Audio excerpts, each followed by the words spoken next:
1, 2.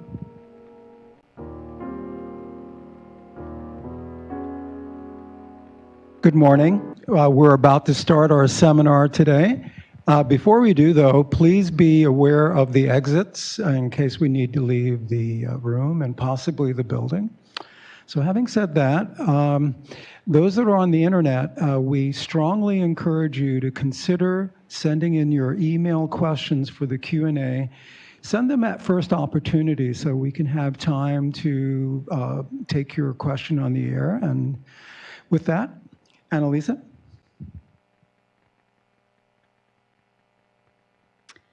Thank you, Peter. So good morning. I'm Annalisa Schilla. I'm in the research division here at the Air Resources Board, and I just wanted to set a little bit of context about the zero emission and clean vehicle research that ARB funds, and then I'll introduce JR, who will be giving our seminar presentation this morning. Okay, so just for those of you that aren't completely steeped in this, I wanted to point out that California has some pretty ambitious zero emission vehicle goals. I've highlighted a few here. Obviously, 1.5 million zero emission vehicles on the road in 2025 and 4.2 5 years later, 4.2 million that is. This is just for light duty vehicles. So this is a pretty significant challenge. So we've been funding some research to help inform some of this transition. So we have sort of binned a lot of this low carbon transportation research into one bucket. You can see more about the research that we have ongoing and completed if you go to that link at the bottom of this page here. But basically we're trying to support California's climate goals, air quality standards, create healthy communities, and work toward equality and access to clean transportation. So today's research seminar, you'll be hearing J.R. DeShazo speaking about factors affecting plug-in electric vehicle sales in California in the early part of the market, so 2010 through 2015.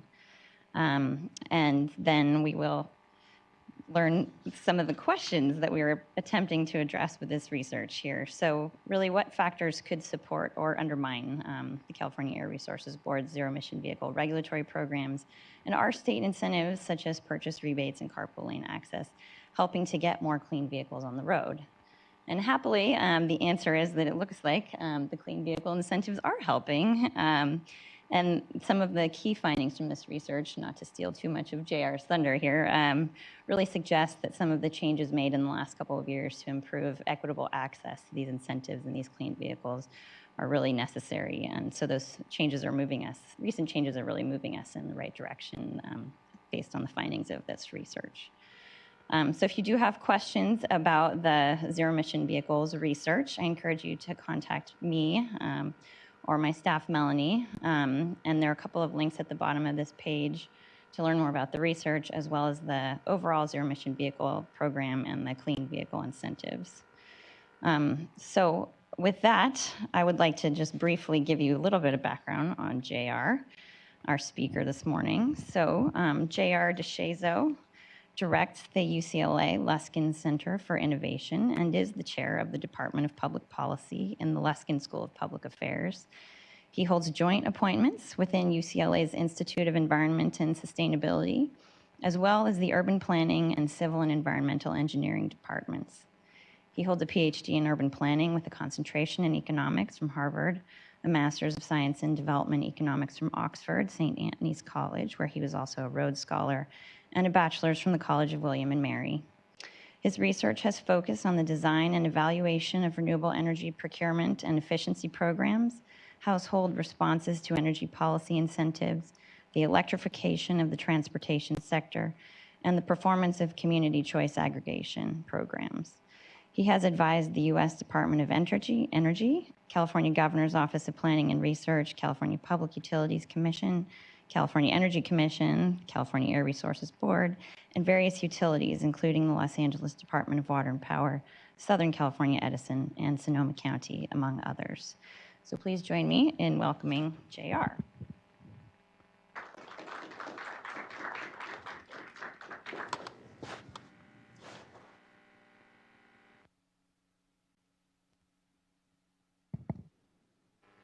Thank you very much, Annalisa, for that introduction. Thank you all for coming this morning. It's a pleasure to be here at the Air Resources Board and present our results. This is work I want to recognize my co-authors, joint with Dr. Tamara Sheldon, Richard Carson, and Samuel Krumholtz. I also want to give a shout out to Annalisa and to Corey Block, who helped manage this contract. I want to start by giving you a sense of the full scope of the research, and then I'm really going to, given that we only have an hour, and there are literally 7 or 8 papers in here that we could go through, I'm going to focus just on some of the highlight results that I think you might be most interested in. The goal of this study was to look at the state of California and the growth of the PEV market from 2010 to essentially 2014. We have 2015 up there because we looked at the gas price analysis, but most of our data is through 2014.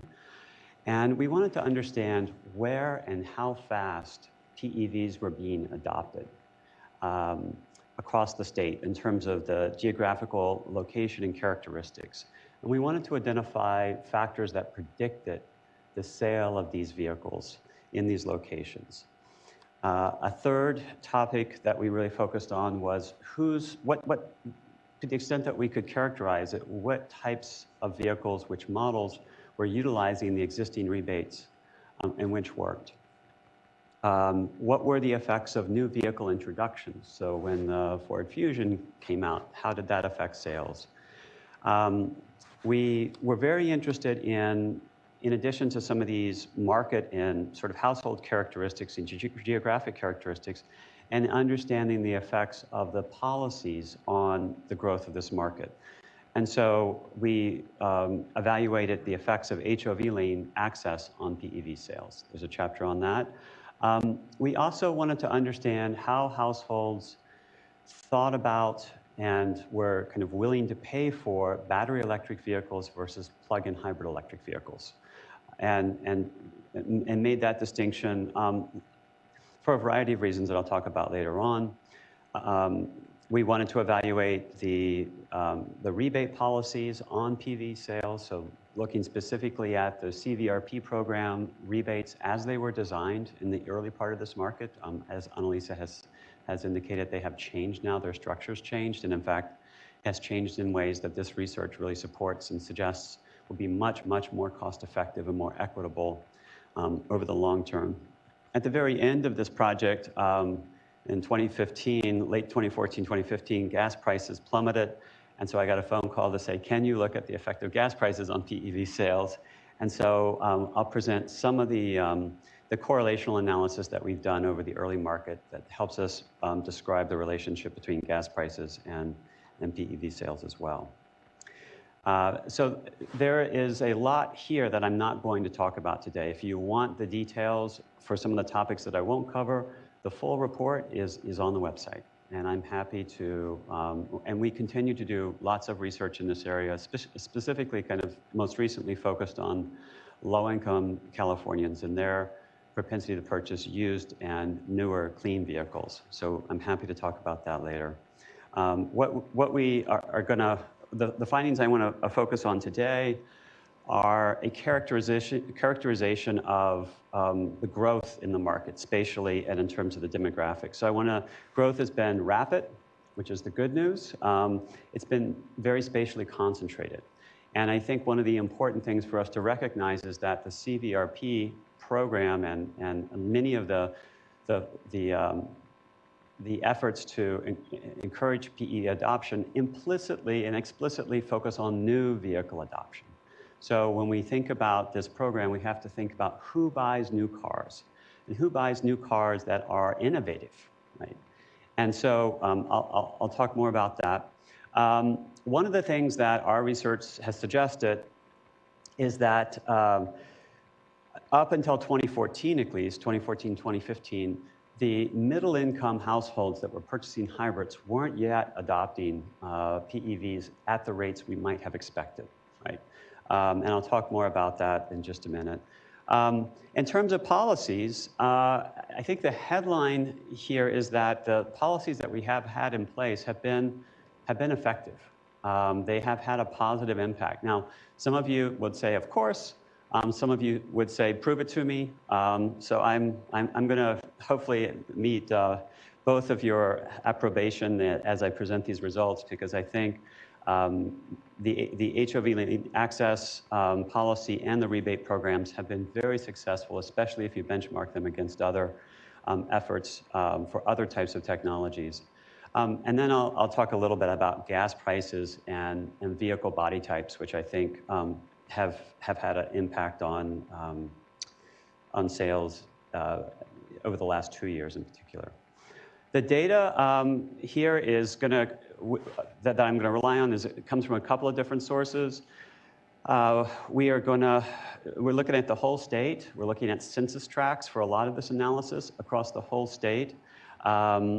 We're going to be mapping onto those census tracts information about PE registrations by model each month, combining that with American Community Survey data, other kinds of data that's available at the census tract level.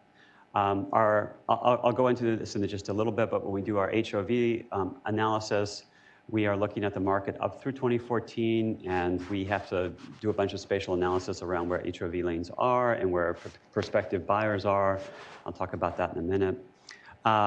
We also undertook in late 2013 and 2014 a new car buyer survey in which we presented car buyers with a conjoint choice experiments that let them reveal their willingness to purchase vehicles with different characteristics, including BEV, PHEV, hybrid, and standard ICE characteristics. And I'll present some of the results of that and explain how we use that to evaluate rebates and compare it to some other research that's come out recently that essentially corroborates that we're in the right ballpark on that, using state-level comparisons of rebates and their effectiveness. And then we analyze gas prices at both the county and in some cases the municipal level from 2010 to 2015. Okay. So I want to quickly just set the stage for the market and give you some broad understanding of what was happening over this period. What I'm showing you here is the green line is the growth in BEVs, and the blue line is the growth in PHEVs, plug-in electric hybrids, from December 2010 out through February of 2014. And this is for the country as a whole, and what you see is rapid growth within California. What we found was that over this period, annual growth was about 77%. Right? So very robust, of course from a low baseline, but very robust. The distribution of BEVs and PHEVs, by the time the market kind of settled out in February of 2014, was roughly equal. And I'll talk more about kind of the rebate designs I think that have supported that growth. So battery electric vehicles and plug-in hybrids comprise roughly equal shares of the early market after the early years were dominated by just a few BEVs. Good. So what this table shows us is by year, the models that automakers introduced. So that starting on the far left is the year, the model that was introduced, the body type, sales through 2014, and then the ranking of the vehicle in terms of total sales over the study period. And I think the one thing I'll note here is that we didn't have that many mid-size vehicles or larger vehicles introduced in the early market. Right? A lot of them were compacts, subcompacts, or other kinds of vehicles. The takeaway, though, is that there was a very robust response, I think, by the automakers, and thanks in large part to support that California provided them with. 28, over 28 actually PEV models were supplied within the first 5 years. Okay, I want to turn now to an analysis of who's purchasing these vehicles, and how does it compare with hybrids? Now you might ask, why compare it to hybrids? Well, hybrids are we take hybrids for granted. But hybrids have not been around that long. If you go back to the year 2000, right, that was the period of stickers for hybrids, right? So hybrids are a very useful category for us to have as a reference group because it sort of tells us something about where PEVs are in comparison. Now one of the slides that I took out was to sort of show how, actually, let me just go ahead and present this, and I'll provide my commentary in a minute.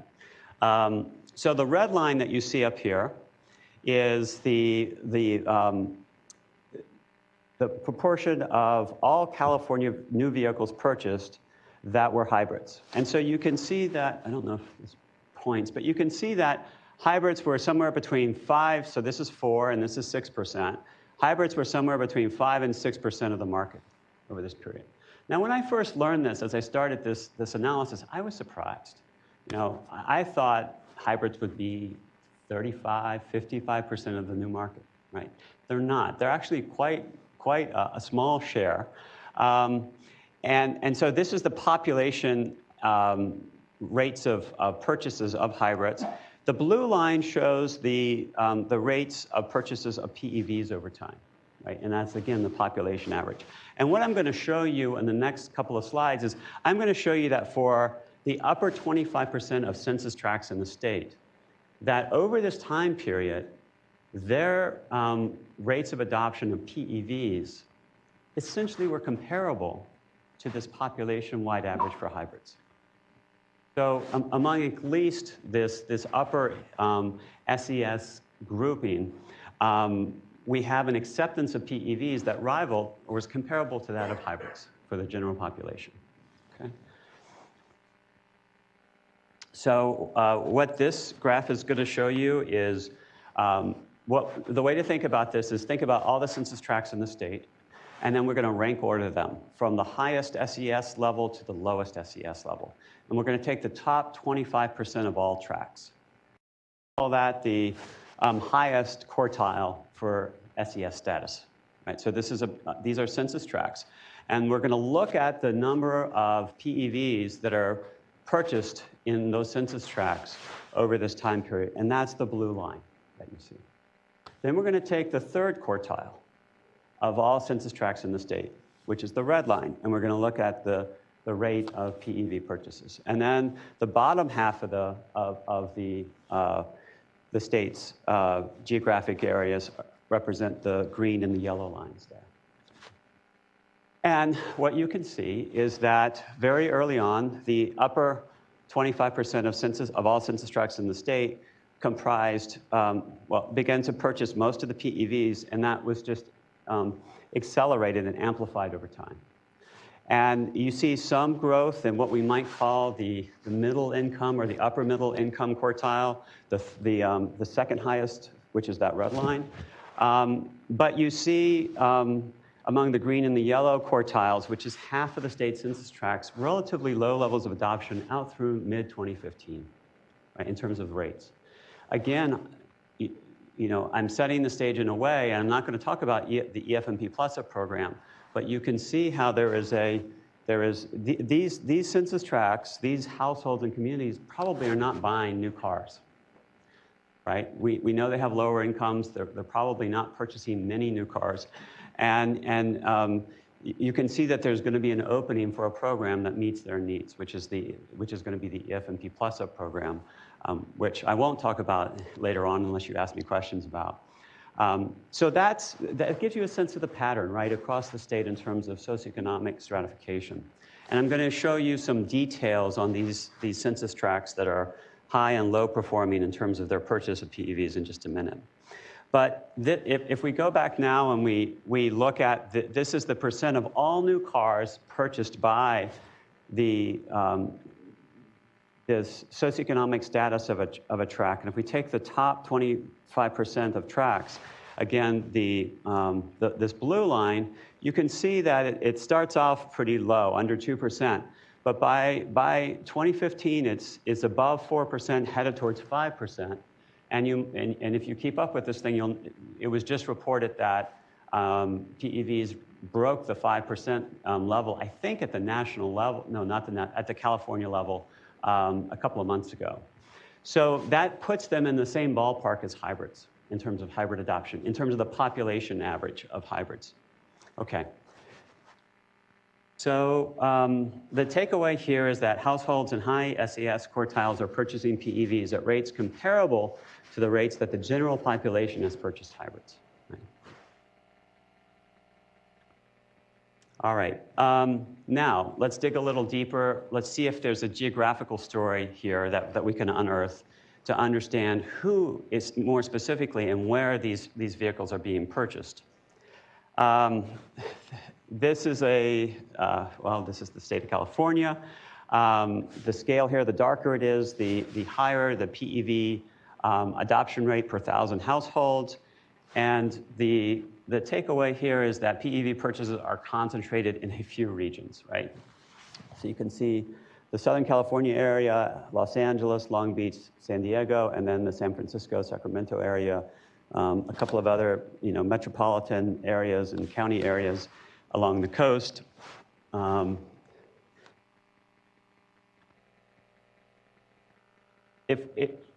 Sure.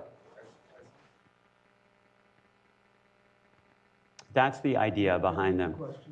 The question was, are census tracts, do they represent equal populations? And the answer is not exactly, but they try and adjust them so that they do roughly encompass the same number of people over time. This variability, if we look within a metropolitan area, is expressed intra-regionally as well. So this is Los Angeles. You can see Manhattan Beach and the other beach cities there having a concentration of PEVs. You can see Beverly Hills and the Pacific Palisades having concentrations of PEVs, downtown LA, and Diamond Bar, which is where the South Coast Air Quality Management District is, doing its part, Pasadena. And you'll see this again, and when I talk about the HOV lane access, the region really pops with the graphic I have there. Still, there's a lot of spatial concentration in who's buying these vehicles. The same is true for the Bay Area, right? It's not uniform across these metropolitan areas. It's highly spatially concentrated. So the question becomes, well, what can we learn even more about who is purchasing these vehicles? So when we dug into that, one of the things that we began to see very clearly is that household income and wealth were strongly and positively associated with early PEV sales. And it's really striking.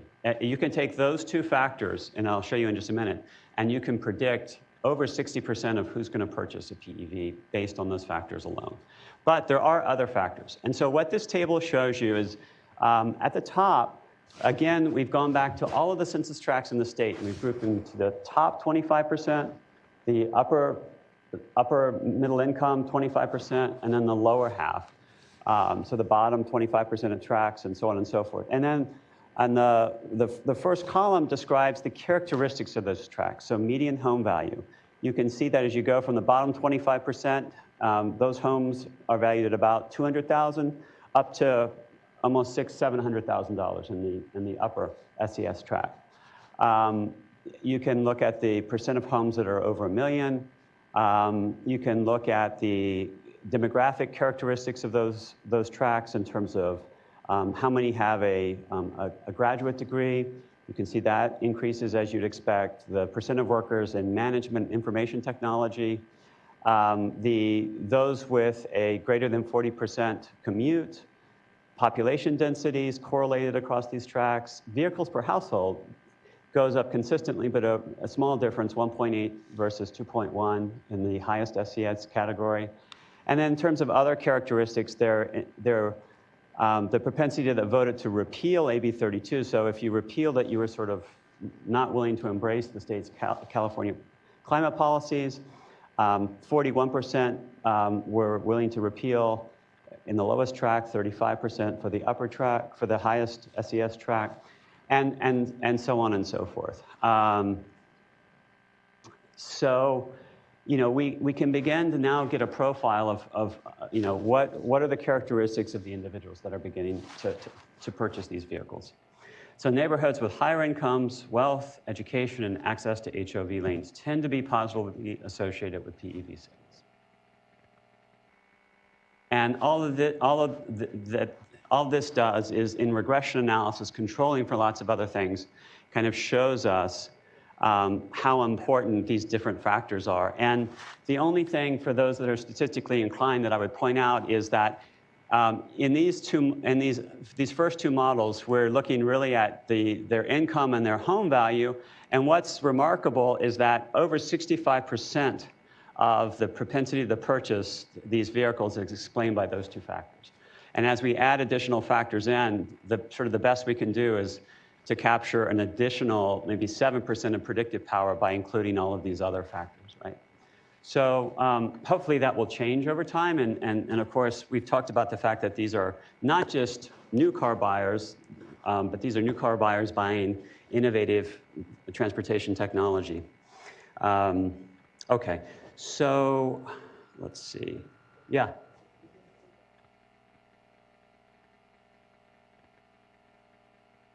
We did, and that's so the question was, did we include indicators for urban, suburban, and rural? And we did, yeah.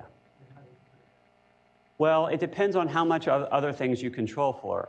If you're controlling for income, education, and other things are going to vary with those geographic types, those things matter very little. But if you just run urban, suburban, and rural, they're big predictors because almost all of the propensity to purchase is in not the downtown urban, but the near urban and the suburban neighborhoods.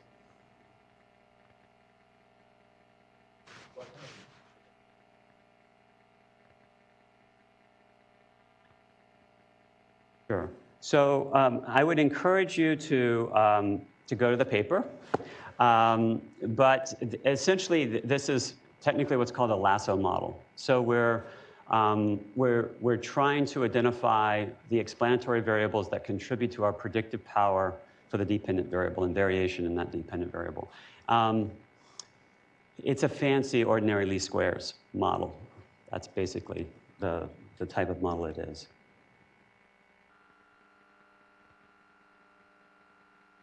Okay. So we also looked at used vehicles. Nobody asked us to, but we couldn't help ourselves. And you know, I'll just tell you kind of what the takeaway is, which is that for basically neighborhoods purchasing used PEVs tend to have higher income and education than those that aren't, but less so than the new vehicles.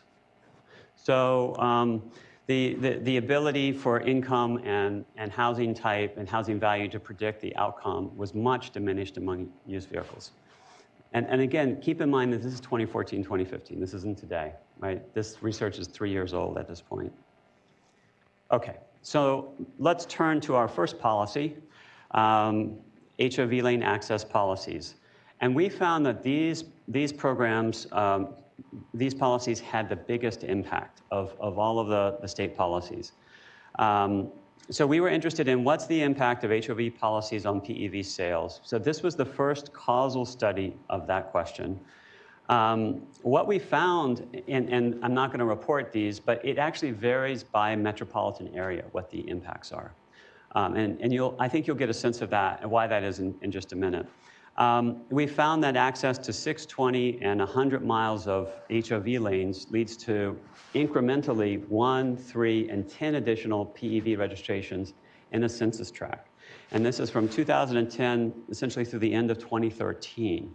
So we're looking at a census tract, and we're saying if you were to randomly assign 50 additional HOV lane miles to within 30 miles of that tract, how many more PEVs would have been purchased? That's essentially the question we're asking. And what we're estimating is about 25% of PEV registrations over this early period are associated and induced by HOV lane access. So what we did is for every metropolitan, for every part of the state that had an HOV lane, we went and we had to calculate for the census tracts around those.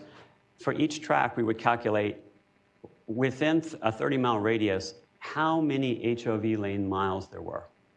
So we use this as sort of a proxy for having access to the policy, having access to the benefit of access to HOV lanes, right? The argument being, if you live in a track that doesn't have any HOV lanes near it in any kind of way, then the policy is not going to benefit you and is not likely to induce sales. So that's an important assumption that we make. Yes, sir.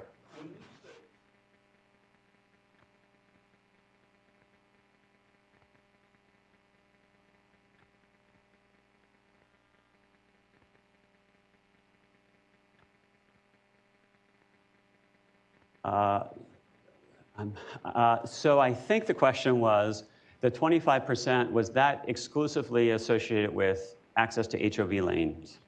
The answer is yes.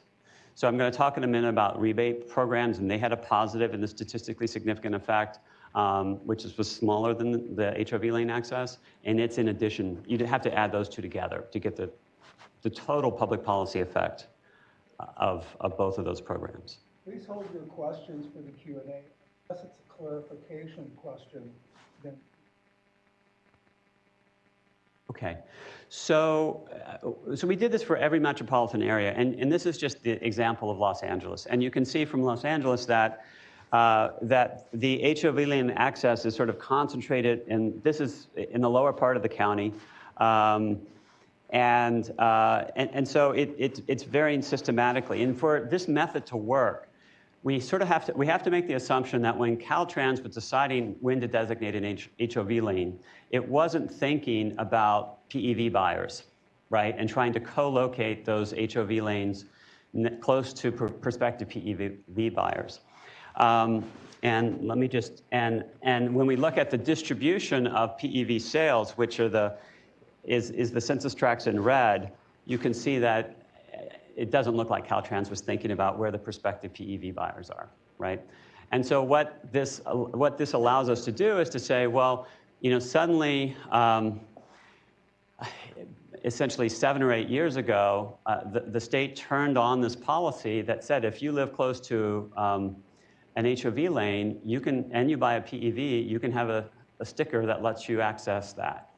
And then we can, what this research essentially does is look at the marginal effect across all of these census tracts of now having access to those HOV lanes on your propensity to purchase a PEV, right? And that's how we kind of got at the 25%.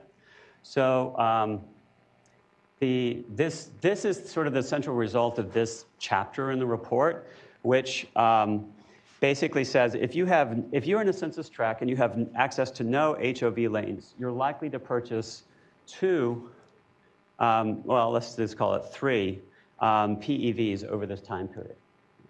But as the number of HOV lane miles increases that you have access to within a 30-mile radius, your propensity to purchase PEVs within that census tract goes up by orders of magnitude in this case. Now keep in mind that this is only true for census tracts that are close to HOV lane miles, right? So there are a lot of census tracts in the states that don't have any HOV lane miles near them, right? So you're basically talking about a few in San Diego, few in Sacramento, lots in Los Angeles. Los Angeles has 55, 60% of all the HOV lanes in the state, and then a few in the Bay Area. So it's only in those places does this marginal effect express itself, right? So that it's not. So that's sort of the important thing. And one of the sort of the kind of analysis that we could do is we could ask if we added extra HOV lane miles, how would that change sales? Well, if you're in Los Angeles, you know, down here where you already have access to over 100 miles of HOV lanes within a 30-mile radius, if you add a few more miles, it's going to have very little effect. But up here in Sacramento or in San Diego, where they have relatively few, if you add additional ones, they have a larger effect. Right? So that was sort of the other finding that we had, is that the marginal effect of adding HOV lane miles, depending on how many there already were that you had access to, which varied across the state in terms of how many there were when the policy began. Okay, so the takeaway is PEV adoption is higher in areas with greater HOV access.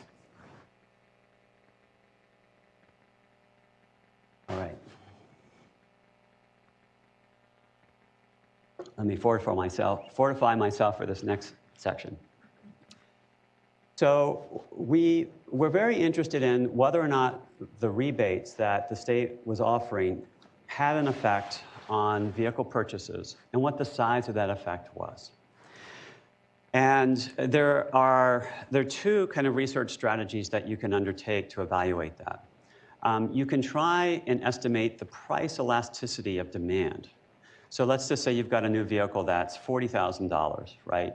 And you want to know how changes in the price of that vehicle are going to change how many people buy the vehicle. If it goes down 5% in price, what percent of total sales is it going to increase, right? So how are consumers going to be more likely to buy that vehicle as its price drops? Because that's effectively what a rebate is doing, right? It's lowering the price of the vehicle.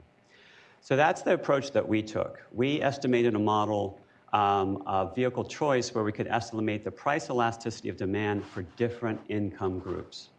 And that's really key because lower income households are much more responsive to price than our upper income households.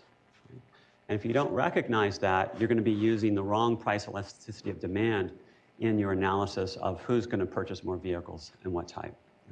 The other approach that you can take, which some of my colleagues have now taken, is you can look at rebate levels across states that are implemented and stopped over time. And there have been a bunch of them now. And you can look at how those changes affected purchases of PEVs, you know, when the program started and stopped compared to some other state where it stopped and started, right? And I'll sort of give you the results of that as a context for our results in just a minute. So the way that we undertook this analysis was we interviewed 1,200 new car buyers in California. These were individuals that planned to purchase a new vehicle within the next 2 years. We collected a lot of data on who they were, what kind of vehicles they already owned, the household fleet, how they used those vehicles. And then we presented them with a conjoint choice set. So this is what marketers do all the time. They basically said, you know, here are 4 vehicles that you could purchase. Describe the characteristics of the vehicle. We described whether they had access to HOV lanes. We described whether they were ICEs, hybrids, BEVs. We described what the price per mile of travel would be for each vehicle, including the PHEVs, which had 2 prices, right? One on electricity, one on gasoline. And then we're able, in our modeling exercise, to identify how much the average consumer valued these different types of vehicle technologies in 2014. To make sure that we were capturing, that our sample was sort of representative, we compared it to the Caltrans 2010-2012 household travel survey to just see if our characteristics were sort of reasonable and consistent, and to sort of cross-check the analysis that we needed to do in terms of the types of vehicles that were held and things like that. And they were. Okay, so now I want to really emphasize I'm going to talk about some results in a minute that have often been misinterpreted.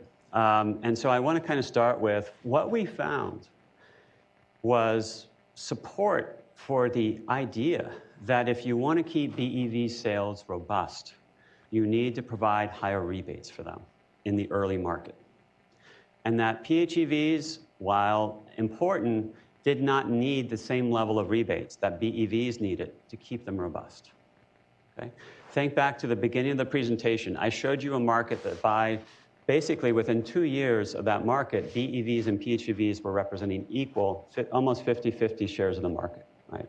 And one of the important questions is, well, what allowed that share to sort of remain stable for BEVs? And keeping in mind that we had rebate levels that were essentially, you know, if you include the federal tax advantages, rebate levels all in for BEVs were almost twice what they were for PHEVs in the state, right? Now, what would justify that? Well, what would justify that is a scenario in which consumers, for a variety of reasons, when they look at the welfare or utility they're going to get from BEVs versus PHEVs versus ICEs, feel like they have some concerns and might experience lower welfare from a BEV on average, right? So what do you do to address that concern? You provide them with the support of a higher rebate level. Right? So the evidence that I'm presenting affirms the wisdom of having differentiated BEV and PHEV rebates. And in the early part of the market, I think it also probably made a lot of sense to keep those rebate designs very simple, right? And basically say anybody that purchased a new vehicle can have this, because it's easy to understand what you get. Once we move into the world of tiering rebates and targeting rebates to your income level, dealers are less clear about what they can offer you, right? And you have to pay more attention to the details.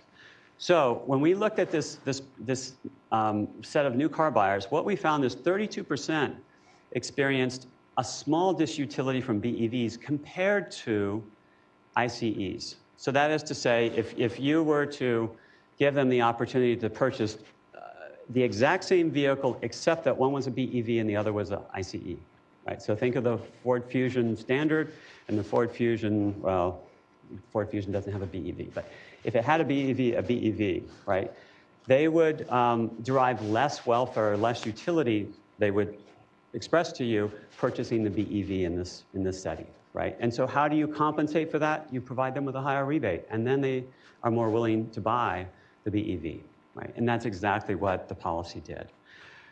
What's interesting about this, if you go to this chapter, is that the state is segmented into people that are, you know, they're sympathetic to BEVs but concerned about them, pretty much on board with PHEVs, very comparable to hybrids and ICEs. So that's about 32% of the consumer group. Then you have 42% that are really concerned about BEVs, but they're willing to go with PHEVs, and they don't see that much difference between the PHEV and the ICE. And then you have a quarter, this 26%, that's not interested in any of that new stuff at all, right? Give me my Cutlass Supreme, please, right, in the latest model. That's sort of that group. So there are three distinct market segments with respect to preferences over these vehicle technologies. Two of these segments require larger rebates for BEVs compared to PHEVs to induce comparable sales of both. Okay. All right, so this next set of analysis, I only have 2 more sections to go, focuses on rebates. And the headline here is that rebates have boosted PEV sales. What you probably would be interested in knowing is that when we looked across states in 2014, this is the distribution of rebates that we saw. So California, for the BEVs, with its $2,500 rebate, is right there in the middle. And California's PHEV rebate of $1,500 is there on the end, just above Utah, right? So the take home here is that we had 2 different rebate levels, one for BEVs and one for PHEVs. State-level PEV rebates vary greatly. The thing to recognize about rebates is automakers and dealers routinely use rebates, cashbacks, and discounts to sell vehicles and capture market sale. So this is the most common marketing strategy that automakers will deploy, trying to reach the middle and lower new car market, right? The luxury market doesn't really care about this stuff, but if you're in the middle or lower vehicle market, you are going to see something like this. You know, find your tag. This is Chevy, right? And we'll give you $2,000 in customer cash when you buy the vehicle, a down payment assistance of $1,000, an option package discount of $1,500, and $2,000 purchase bonus cash, right? I don't know about you, but I'm confused already, right? And this one doesn't even have an all-out rebate in it. Right. The point being that the state is competing, in a sense, with this kind of market and framing, that all new car buyers are coming in. So you've got to kind of understand the effects of these rebates in that context. And you know, when we analyzed the uptake of rebates by model, you know, we found that they varied from the mid-50s all the way up to over 90%, depending on the type of model that was being purchased. Sometimes 50% of households wouldn't even utilize the rebate. For other models, over 90% would. And that has varied over time. And it's a mystery for economists why households would leave money on the table and not take advantage of the rebate. But that's an important factor, too. So the research question back in 2014 is, how effective were California's baseline rebates for BEVs and PHEVs? How many additional PEV sales were associated with that? And then to push the envelope a little bit, how could we, through better targeting of the rebate and tiering of the rebate, could we increase the cost effectiveness of the program? Now, when I say cost effectiveness, that's basically trying to answer the question, for every public dollar of subsidy that we're putting towards the rebate, how do we increase the probability of an incremental or an additional PEV being purchased that would not otherwise have been purchased were it not for the presence of that rebate? So that's how we're measuring cost effectiveness. And then equity, right? And for equity, we're just going to look at the share of households that make, well, actually, the share of car buyers who make less than $75,000 a year who are participating in the program, purchasing either a BEV or a PHEV. So those are the research questions. Again, we're using the same data from the new car buyer survey. We estimate a model of choice. We predict PEV sales using representative samples of new car buyers and currently available conventional vehicles and PEVs. And then we compare predictions as PEV prices are reduced by differing rebate amounts and policy designs. So we're sort of predicting the effectiveness of these alternative rebate programs. So we take as our benchmark, and I'm going to show you this first, the baseline policy that the CVRP program represented in 2013. And I'm not going to talk explicitly about the price cap for vehicle eligibility. We do evaluate that in the chapter. I am going to focus on income-tested policies, which implicitly sort of include a price cap, and you'll see what I mean in just a second. And so the results I'm going to present next are first tell you kind of what effect the baseline program had, and then answering this question, could we do better by targeting households that are poor with larger rebates? Could we increase the cost effectiveness and the equity of the program? Right? And the answer is going to be yes, we can. So in the chapter, what we do is we look at from 2010 to 2013, well, that's our period where we're getting data. And then we predict out. We say, well, over the next 3 years, based on the first 3 years of data, if we change these rebate programs, how are those programs likely to differ in their performance over the 2013 to 2016 period? In terms of how many total additional PEVs would be purchased under alternative designs, what would be the cost to the state per induced vehicle purchased? What's the total program cost going to be? And then what's the equity outcome of the program? You know, what's the distribution of rebate funding across consumer income classes? So those are the ways we're going to judge the goodness of these alternative rebate program designs. So let me just start with the kind of the base program. And there's a lot on this slide. So let me just say that what we're doing here is we're looking at the effect of offering a BEV rebate of $2,500. That was what was available in 2014. We're going to be looking at how that rebate level, and then the PHEV rebate level of $1,500, which is what was available in 2014. And then we're going to be looking at how for these different income groups, they would respond to these different rebate levels, right? So under 2,500, 25 to 50, 50 to 75, and up to over 175.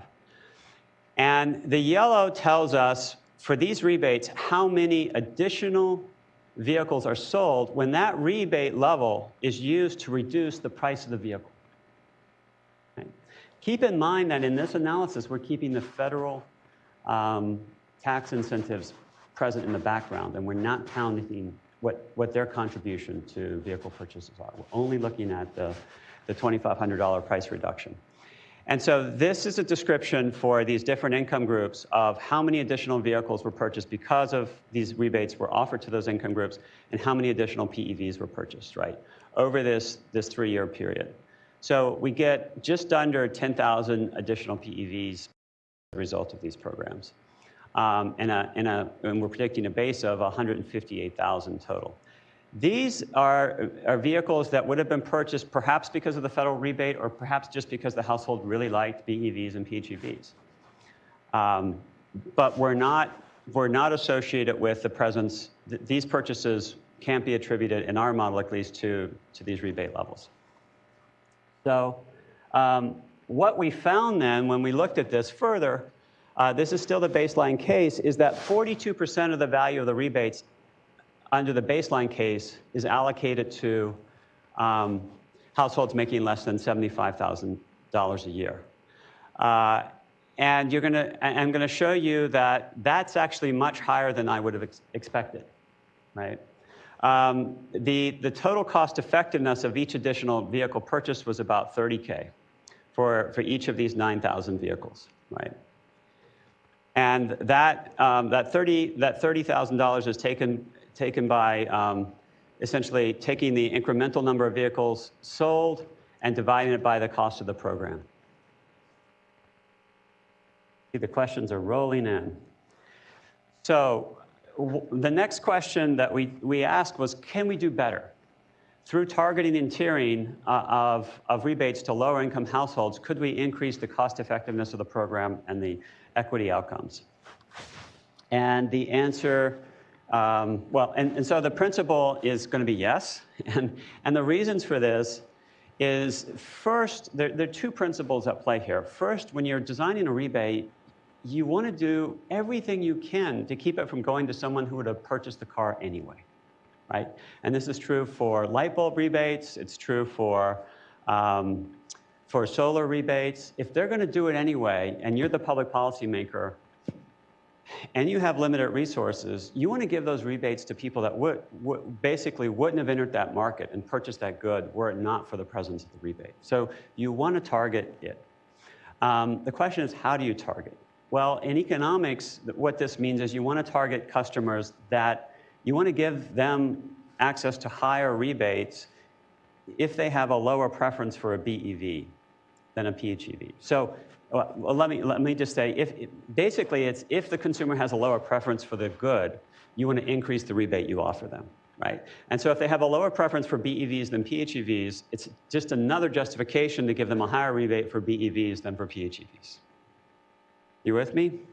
So if basically the less likely you are to buy it, the higher the rebate is that I'm going to give you. Because I'm trying to get you into the market. If you're somebody that is already going to do it, I want to find a way to identify you and get you out of my rebate program. Because I have better people to spend that money on if I'm trying to maximize the incremental number of vehicles that are going to be purchased. And so the first principle basically says we should be giving higher rebates to BEVs than PHEVs because people are expressing a lower demand before the rebate for BEVs versus PHEVs. So that's what justifies the higher BEV rebate. The second thing you want to do is you want to target customers who are more responsive to the rebates they're being offered. So do you want to give $1 of subsidy to somebody making $500,000 a year or somebody that's making $25,000 a year, right? And the economist in me would say the marginal utility of money is going to be higher for that household that's living off of $25,000 a year. Right? So you want to target rebates to lower income rather than higher income consumers because they're going to be more responsive to that price reduction. The probability that they purchase the good, all else equal, is going to be higher the lower their income if they're given the rebate than if they're not.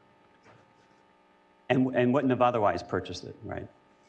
So what we did then is here's the rebate design. So we basically capped so we did a lot of different, we looked at a lot of different rebate designs. And at the time, nobody told us what the EF&P Plus Up program would look like.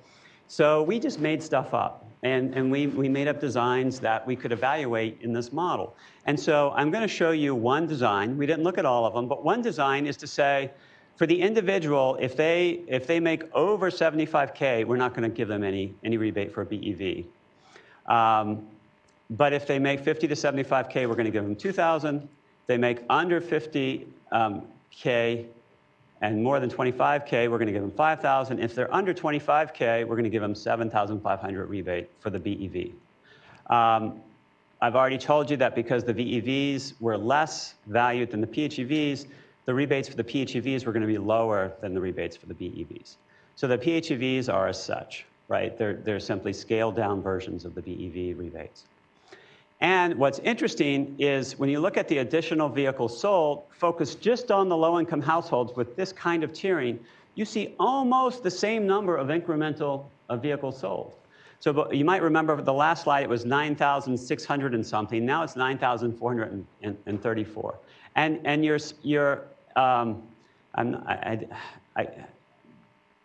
almost at the same program cost, right? In fact, this program cost is slightly lower than the other program cost. But you're giving out much richer rebates to lower income individuals. Their incremental purchases are higher.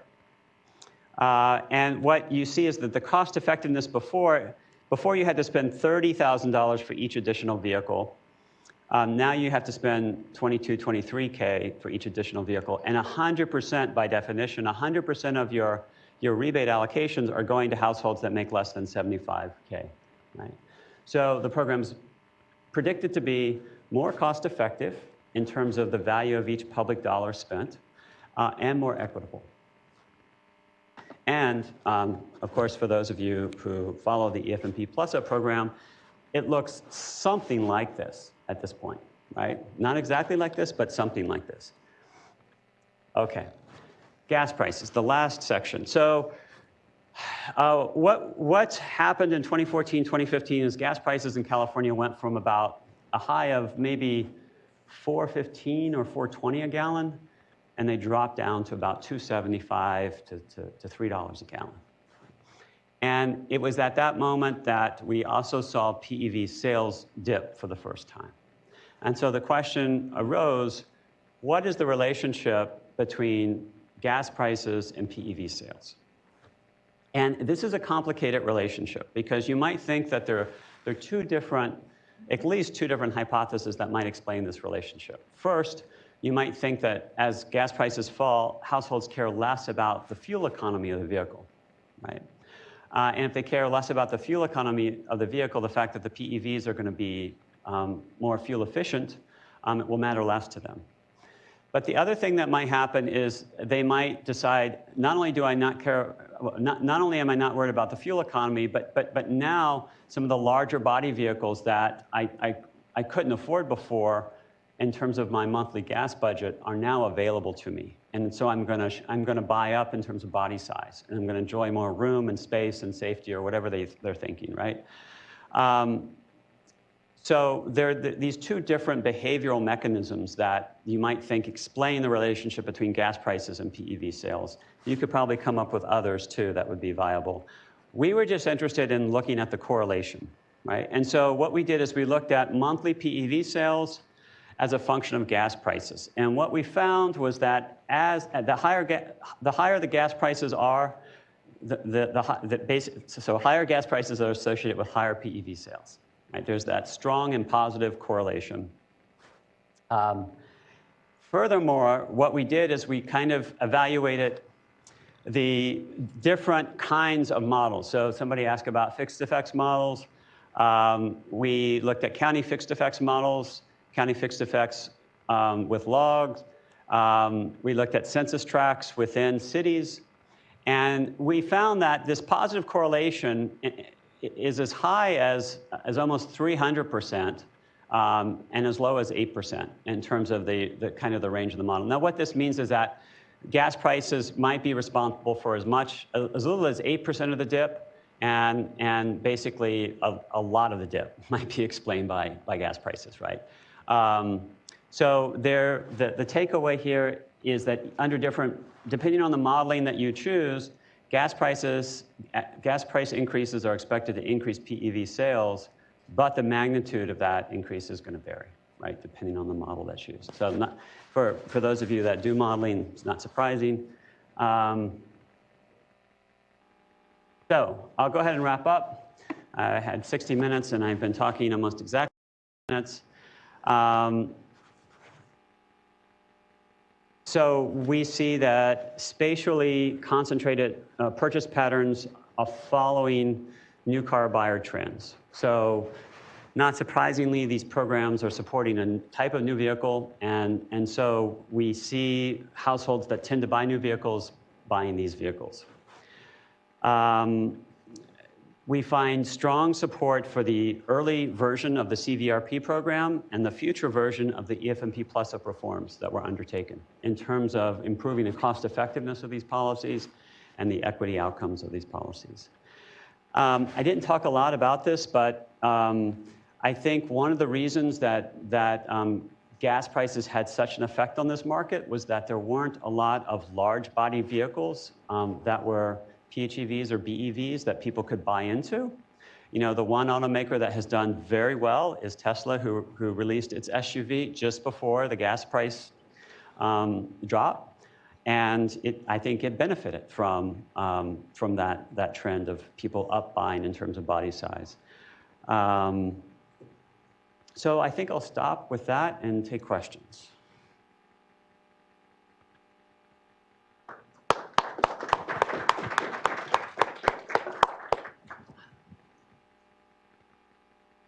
This is Annalisa. I thought for questions we can start with the room first and then switch back and forth since we did get quite a few from the webcast. Great. Hello. Hi. I'm Mary Miles, and thanks for a great presentation. My question is that you had talked about disincentive variables, and I was wondering, I mean, it seems like the adoption of PEVs in some respects follows the adoption of similar kind of advanced technology things like smartphones or flat screen TVs, but there are other things that don't follow either because they're very vehicle centric or just don't follow along that pattern. I'm wondering if there's more focus on disincentive variables in lower income households and what those disincentive variables are. Are they range? Are they body size? And that may be focused more on identifying the disincentive variables and fixing those or improving those, whether adoption might be higher. I think that's a fantastic question. And to the extent that we could, we did try and look at some of those. Probably the strongest, most obvious barrier that we did not discuss today is the presence of multi-unit dwellings in a census tract, because charging is very difficult and the value proposition of owning a PEV is maximized when you have residential charging. What's interesting is I'm sure that the limited range vehicles that characterize the early market, at least the early affordable market, are another disincentive. What's interesting is that we're now at the cusp with the Bolt and the Model 3 coming out and another 4 or 5 vehicles that have very extended range, long range PEVs. The presence of those vehicles now makes the importance of residential charging even greater because the cost savings really of owning a PEV comes in the fuel savings that you expend each month. And so I think the MUDs now become even a more important problem for us to solve because of the extended range vehicles that are coming onto the market. The value proposition for those households that are going to be sensitive to fuel cost each month as a share of their household budget, that's now amplified. So if we can solve the charging problem, we've solved a bigger problem for that household than we did, 5 years ago when we just had limited range vehicles. So I think you're right, and I think that's important.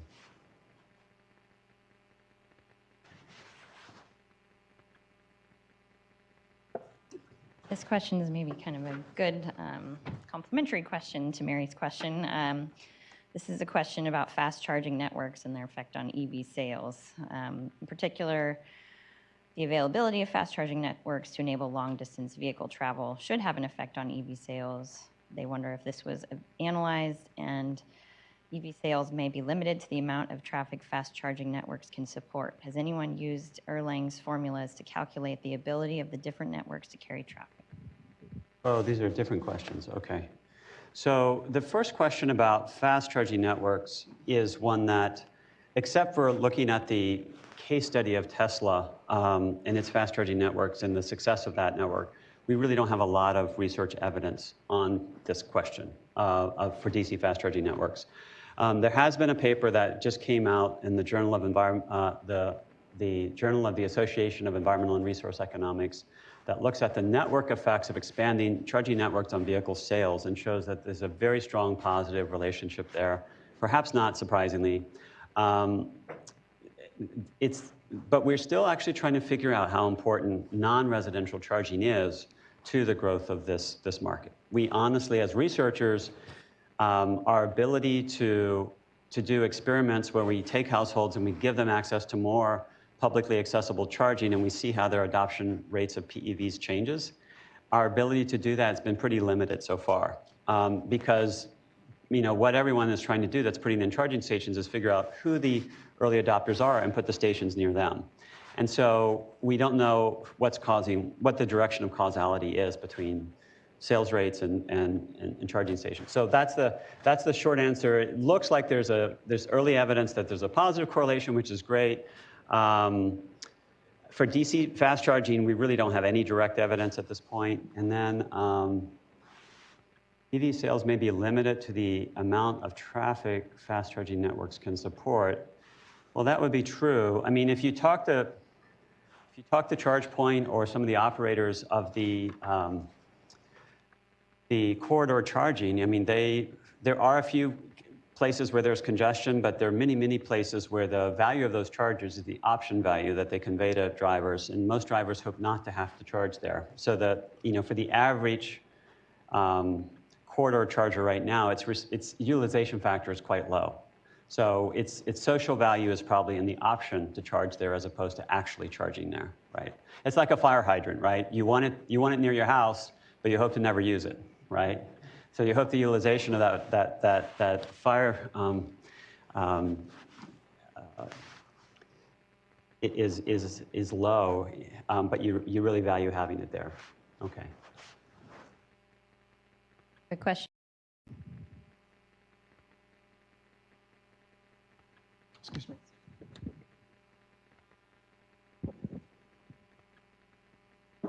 Thanks, JR. That was very interesting work you've done.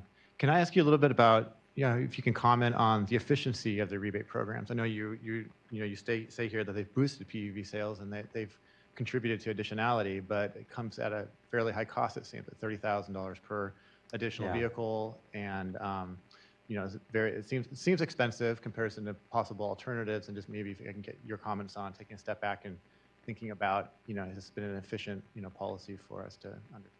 Yeah. So let me just say that the targeting of rebates to induce incremental sales of any innovative environmental technology is very challenging. I referred to another study that was done across the country looking at state-level rebate changes and associated PEV sale changes. And our study estimated that rebates expanded the California market by somewhere between 7 and 9%. They estimated 11 to 13%, depending on the specification that's looked at. That is very favorable compared to what your local utilities are offering for light bulbs and other kinds of housing replacements or refrigerators, where some of the studies that have been done on those show incremental purchases as lower than 5% or 3%. And that's just to say that a lot of people are making these purchases because they had planned to, not necessarily because of the rebates. So it's a challenging area for those of us that want to induce the adoption of these innovative technologies. And it's very hard to know, if you're a policymaker, how to target and how to tier. We're really only at the beginning of learning how different consumer segments are going to respond. And we need to learn more if we're going to be as efficient as we can. I think the EF&P Plusa program, given how polluting the replacement vehicles are, given how sensitive these households are to these financial rebates, is a move in the right direction. I'm going to take one from the web real quick, and then Mark. So The question is there a correlation between the availability of public and workplace EV charging and PEV sales? I love all these questions about electric vehicle charging. The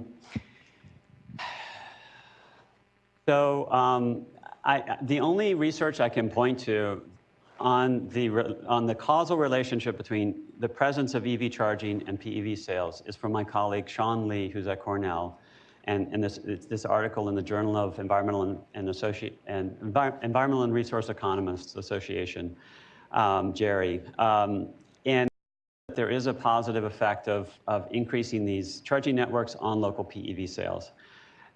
That said, that research isn't what we would call a field experiment. It's not as robust as we'd like. I mean, what we'd really like is to go back to the early EV project and identify communities where they got a bunch of chargers and control for their characteristics, and communities that didn't get any that are essentially the same, and look at the rates of adoption. And we'll get there. We'll figure out how to do that eventually and answer this question rigorously. I think if you ask non-EV drivers, do you need charging stations available to you? They will tell you, yes, we do, right? EV drivers themselves will be much more specific about where they want. I drive a Leaf. I've driven it since 2013. I know where I think I need charging support. We don't have the quality of research evidence that I wish we did for that question.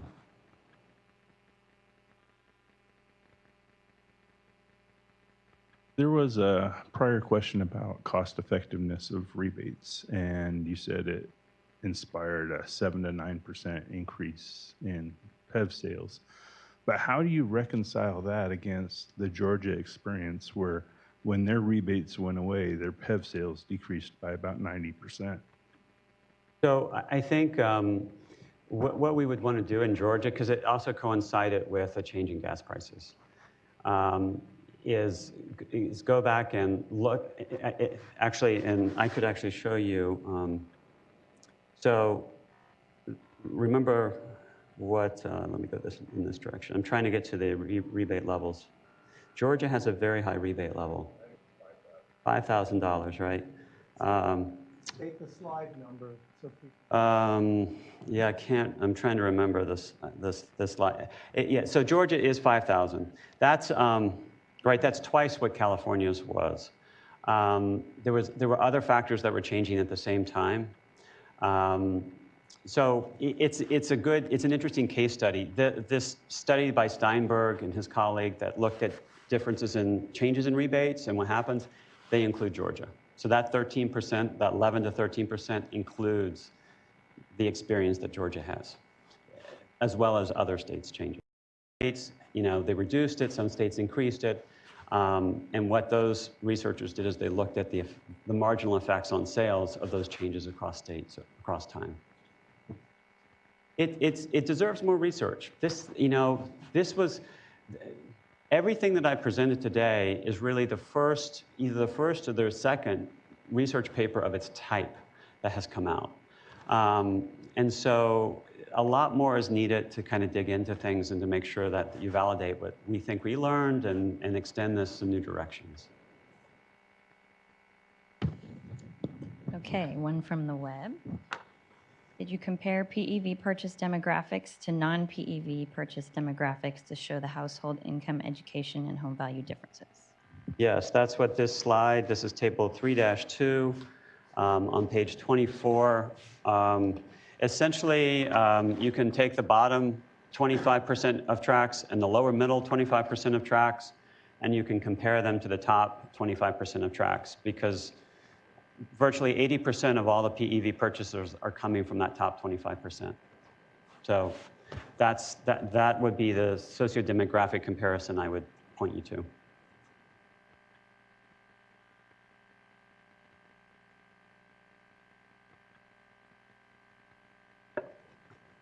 Hi, Mark Wenzel, Cali PAs. Thanks for the presentation. A couple of thoughts. One is you're talking about natural experiments for EV charging, and I wonder if you've considered the EV Go charging plazas as an experiment. So those are being put in under PUC direction. They're not all being put in neighborhoods that would have high utilization. For example, we're getting one here in Sacramento down by Southside Park, which is not one of the, a target neighborhood.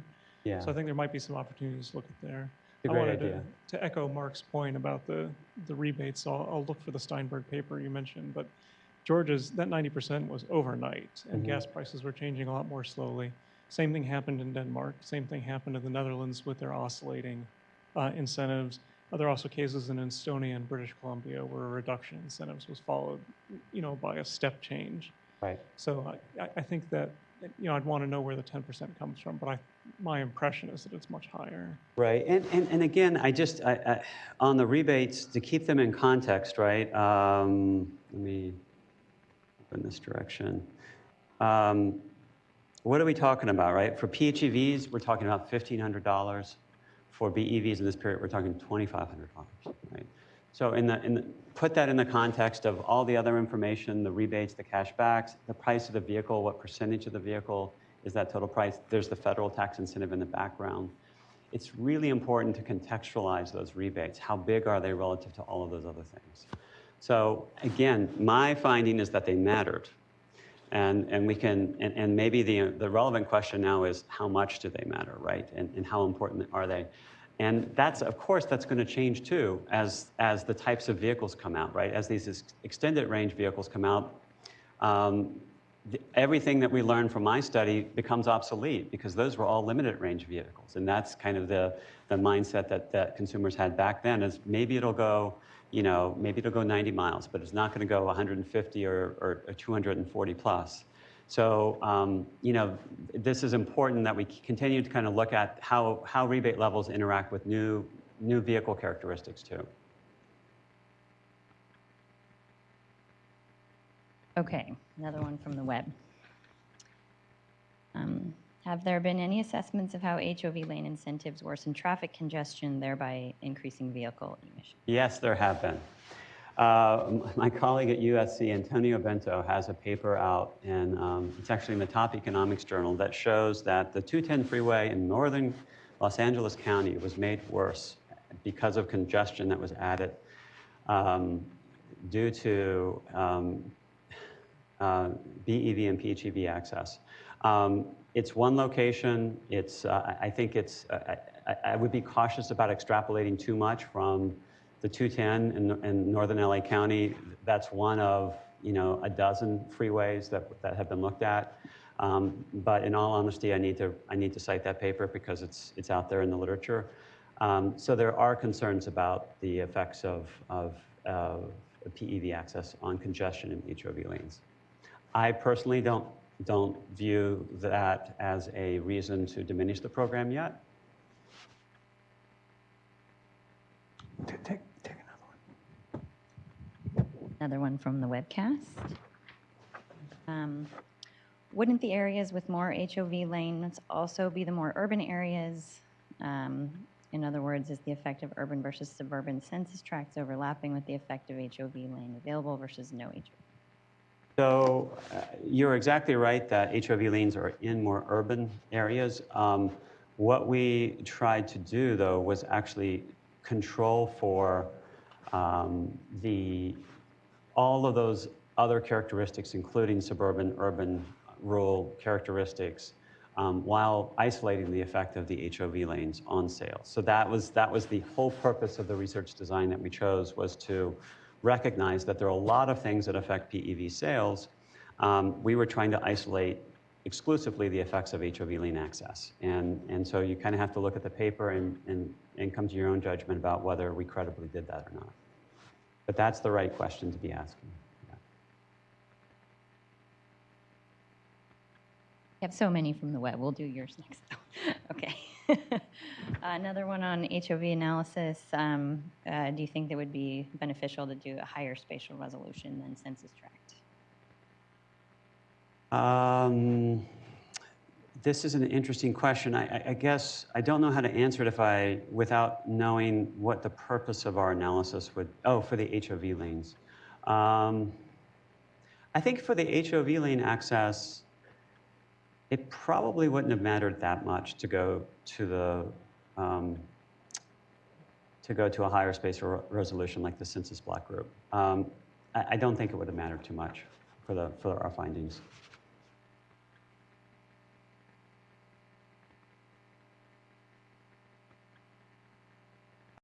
Aware of any research, or have you done any research on the effects of incentives on zero-emission motorcycles for on-road motorcycles, or maybe other off-road categories on I am not.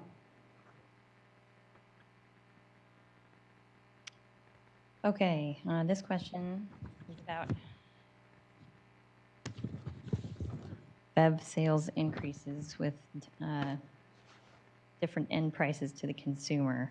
So if it were, how much would BEV sales increase if the end price to the consumer were 22,000 versus 20,000, et cetera?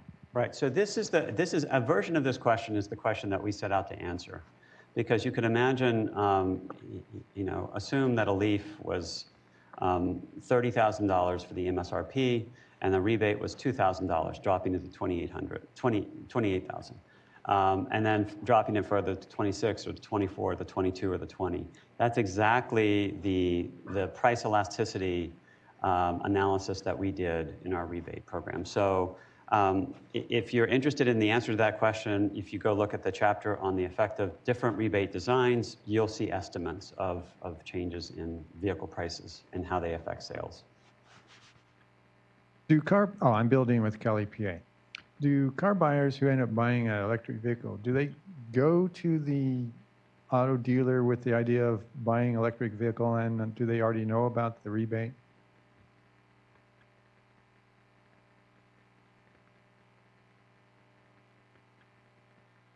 So that is a question that I think the answer to that question I think has changed over time.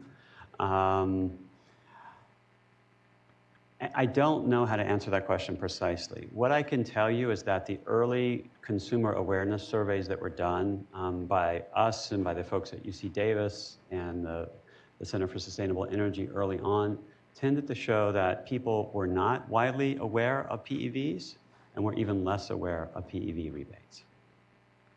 I don't know. I haven't tested the water in the last 3 years. We're about to do a statewide survey of low-income Californians where we'll look at that question from their perspective, but I don't have any recent evidence on that. Another one from the web. In your conjoint analysis, did you explore the role of longer range, cheaper BEVs? At what point does a long range BEV start looking like a PHEV, and how does your analysis separate the issue of range versus infrastructure access as the reason not to buy? And then what is your personal opinion on the role of long range BEVs in the market? I see this from Mike. Great question, Mike. So I would, so we did explore the issue of longer range, and I should have reread this paper.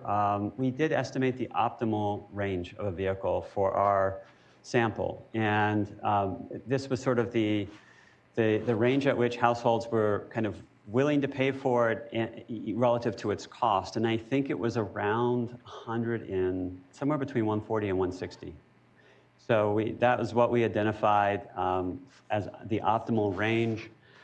And in terms of the range versus the infrastructure access, we were dealing with new car buyers who didn't have a lot of experience with PEVs. And for about 60%, maybe even 70% of our sample, they had very little familiarity with PEVs. And so we were introducing the idea of what it meant to have to charge and things like that. So based on our research, I don't feel like I can, in any educated way, speak to the trade-off between range and infrastructure. Beyond what I said earlier, which is that the more extended range vehicles that we get, the more important it is to make sure that people have residential charging in MUDs, because the value proposition of the vehicle is higher. Some people would suggest, and I might be among them, that it's going to change the dynamics and the demand for workplace charging. We'll just have to see. There's a lot of good work to be done there. And Mike is doing some of it, so we'll see what they have to say too. Okay.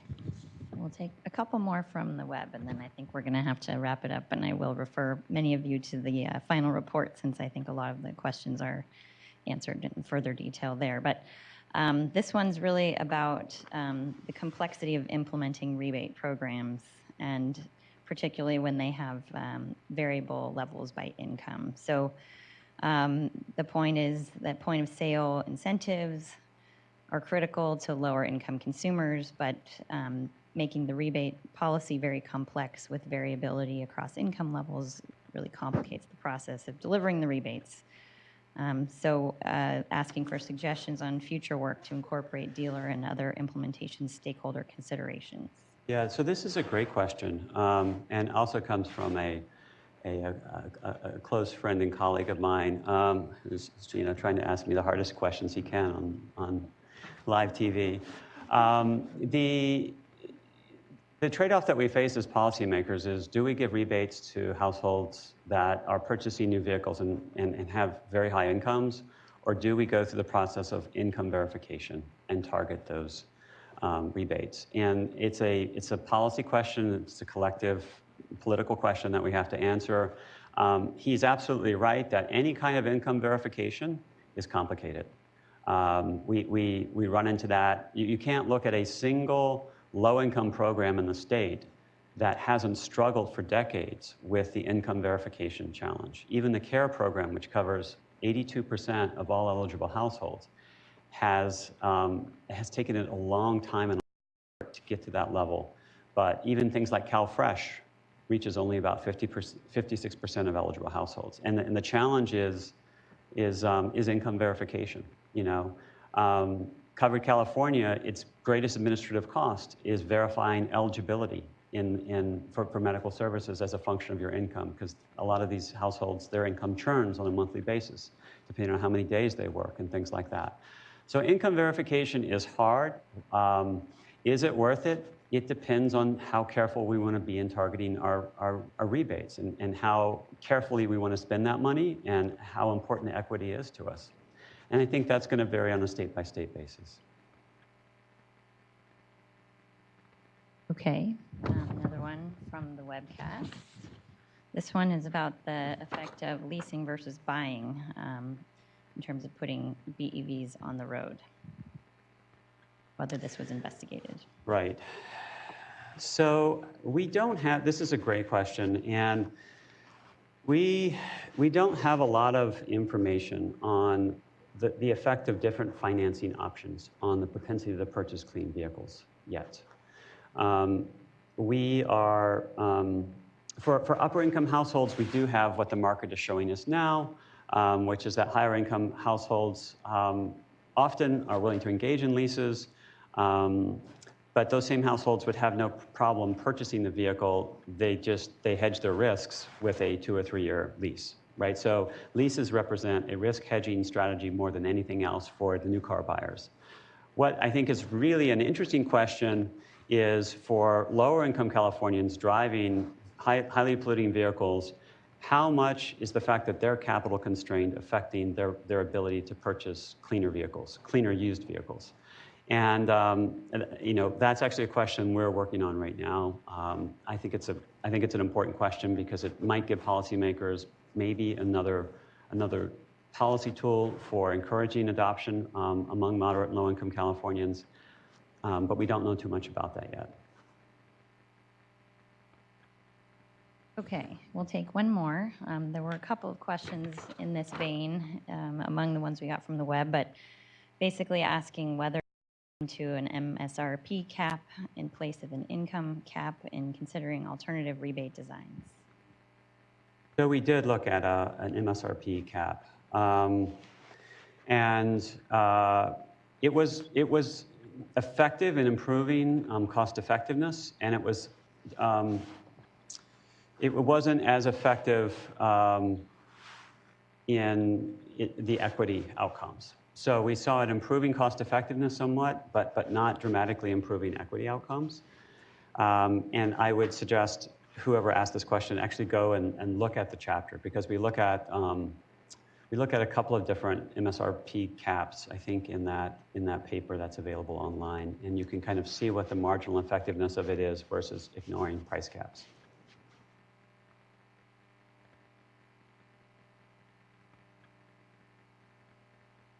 I think we will end it there and say thank you very Thank much you to very much. JR. And All right. I refer you to the final report. Right. Thank you for your help. Oh, of course.